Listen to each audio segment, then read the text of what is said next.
नमस्कार, मैं हूँ आरती और आप देख रहे हैं आज तक 24 न्यूज। आइए रुक करते हैं खबरों की ओर। मेरा इल्जाम सही साबित हुआ तो मैं वार्ड शहर में राजनीति छोड़ दूंगा, कहा अनवर कादरी ने। इंदौर में नगर निगम चुनाव शुरू हो चुके हैं। हर कोई अपनी वार्ड की तकलीफ दूर करने का वादा कर रहा है। तो कोई वार्ड में अस्पताल, तो कोई बड़े स्कूल खोलने का दावा कर रहा है, कोई नशा मुक्त वार्ड बनाने का। लेकिन ज़मीनी हकीकत कुछ और ही होती है। चुनाव जीतने के बाद वार्ड से गायब हो जाते हैं। लेकिन वार्ड क्रमांक 58 के पार्षद रहे अनवर कादरी ने अपने वादों को पूरा भी किया। और जब कुदरत का कहर कोरोना आया तो इन्होंने ऐसे काम किए। हिंदू हो चाहे मुसलमान हो, सभी ने दुआ और आशीर्वाद किया और सभी को दुआ और आशीर्वाद से नवाजा। आज तक 24 की टीम ने जाना कि आप पर लगे इल्ज़ाम कितने सही और कितने गलत हैं। सुनिए उन्हीं की जुबानी जाहिद खान के साथ अनवर कादरी की खास बातचीत।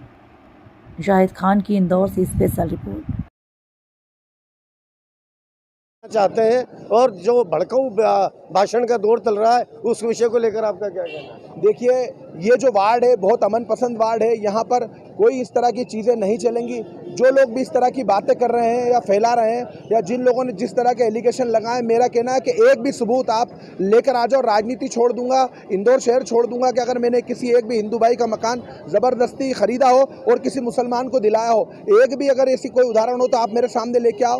एक मकान मैंने अहल्या पलटन में खरीदा था, वो भी ग्यारसी लाल गौड़ और विनोद रायकवार जी और मानव वर्मा को दिया था। तो वो इस तरह की भ्रांति फैला के लोगों को भड़काना चाहते हैं, हिंदू मुस्लिम करना चाहते हैं, पर उनको ये नहीं मालूम। मेरा उनसे एक सवाल है कि जब कोरोना आया था तब आप हिंदू मुस्लिम करने क्यों नहीं आए?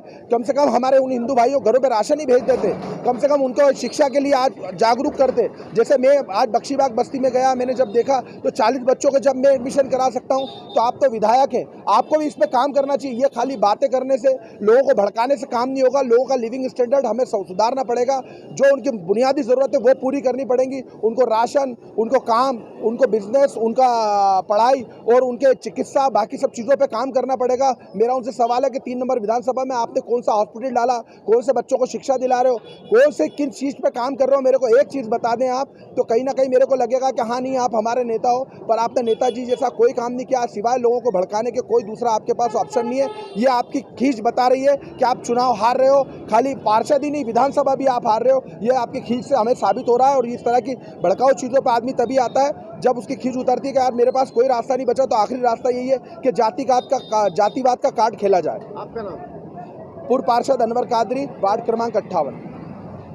तो आप थे अनवर कादरी साहब, जिन्होंने अपने काम से, अपने किरदार से यहाँ के लोगों के आवाम का दिल जीता। अब देखना ये है कि शहर की सरकार में क्या अनवर कादरी फिर से सुल्तान बनेंगे या फिर वक्त के अंदर तय है। कैमरामैन शाहनवाज खान के साथ जाहिद खान, आज तक 24 न्यूज़, इंदौर। इनका ज़मीर और इनका किरदार बोलता है, इनकी ज़बान से परवरदिगार बोलता है। इस वक्त मौजूद है हम इंदौर शहर का बड़वाली चौकी इलाका, जहां वार्ड क्रमांक 58 से एक ऐसी शख्सियत जिसे कह सकते हैं कि जब इंसान इंसान से भाग रहा था, इंसान इंसान का नहीं हो रहा था, उस वक्त अगर किसी ने मदद की तो उसका नाम है अनवर कादरी। हम सीधे तौर पर अनवर कादरी जी से बात करते हैं कि अब इस वार्ड में वापस आप सुल्तानियत की दावत जारी कर रहे हैं। आप अगला और क्या योजना होगी इस वार्ड में, क्या काम करेंगे? आपका सवाल बताएं, आप क्या योजनाएं लेके आए हैं? देखिए, पिछले 12 साढ़े 12 सालों से वार्ड में जितने भी काम थे, पिछली बार जो वादे किए थे और जो लोगों के काम आते गए, वो सारे काम हमने किए हैं।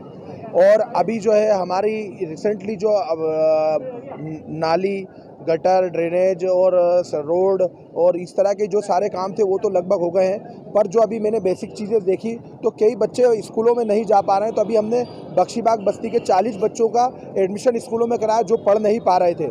इसके अलावा बहुत सारी हमारी माँ बहन ऐसी हैं जिनके तलाक हो गए या उनके आदमी की शांत हो गए, डेथ हो गई है, इंतकाल हो गया है। तो वो बच्चियाँ जो है घरों में बैठी हुई हैं और वो नौकरी की तलाश में थी। तो मैंने उनको कहा कि आप नौकरी मत कीजिए, हम खुद आपको सिलाई का काम सिखाएंगे और सिलाई का काम सिखा के आपको, चूँकि अपने एरिया के अंदर रेडीमेड का पूरा बहुत बड़ा काम होता है, तो वहाँ व्यापारियों से बात करा के उनको काम दिलाएंगे जिससे वो 1000-1500 रुपये रोज़ खुद कमा सकें और ख़ुद आत्मनिर्भर हो सके और अपना घर का, अपने बच्चों का, अपने परिवार का पालन पोषण कर सकें।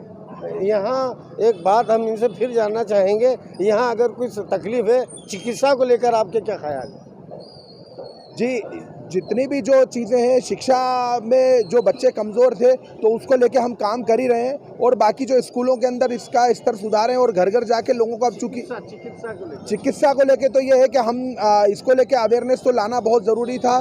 कारण ये था कि हमने कोरोना में अभी आपने देखा कि क्या हाल था, और कोरोना में जो लोगों को तकलीफ आ रही थी तो क्वारंटाइन का तो हमने क्वारंटाइन सेंटर चलाया जिसमें 1200 लोगों को हमने हमारी जेब से खाना खिलाया और उन लोगों को वहाँ रख के और उनको अच्छा करके घरों पर भेजा।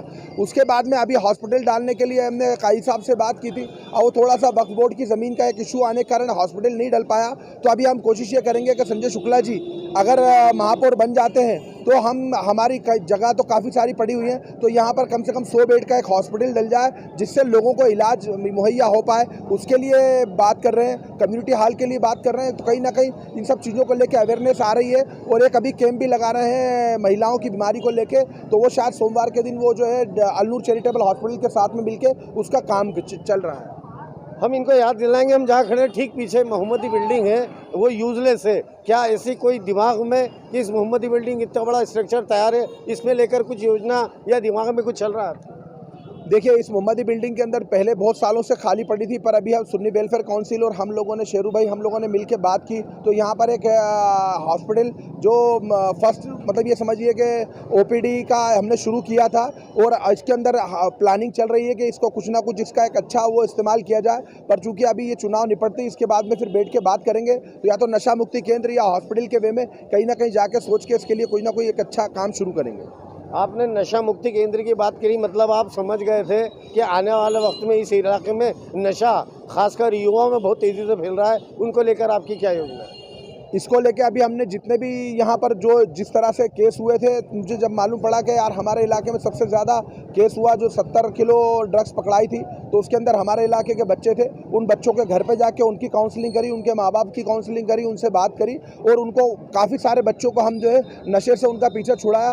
पर मेरे देखने में यही आ रहा है कि सबसे ज़्यादा मुस्लिम इलाकों में और हमारे बहुसंख्यक इलाकों में बहुत सारे जो हमारे हिंदू भाई भी हैं उनके बच्चे भी नशे में लगे हुए हैं। तो कहीं ना कहीं जो मेरे दिमाग में आया कि नशा मुक्ति केंद्र खोलना बहुत ज़रूरी है, तो उसी की प्लानिंग कर रहा हूँ कि या तो यहाँ मोहम्मदी बिल्डिंग में या मेरे घर में ही 2500 फीट का हॉल है, तो मैं वहाँ नशा मुक्ति केंद्र खोल के फ्री में उनको रख के और उनका इलाज करा के डॉक्टर से उनको घर भेज के कहीं ना कहीं एक सिस्टम में एक सोशल उसमें एक ये मैसेज जाना चाहिए कि इसको लेके अवेयरनेस लाना बहुत ज़रूरी है। लोगों के घर परिवार के परिवार बर्बाद हो रहे हैं, और इससे बहुत सारी आने वाली नस्लें बहुत ख़राब हो रही हैं। कहीं ना कहीं इसका असर हमारे आने वाली नस्लों पर और सब पे पड़ेगा, तो इसके लिए काम करना बहुत ज़रूरी है। हमारे चैनल के इस चैनल को लाइक, शेयर और सब्सक्राइब जरूर करें।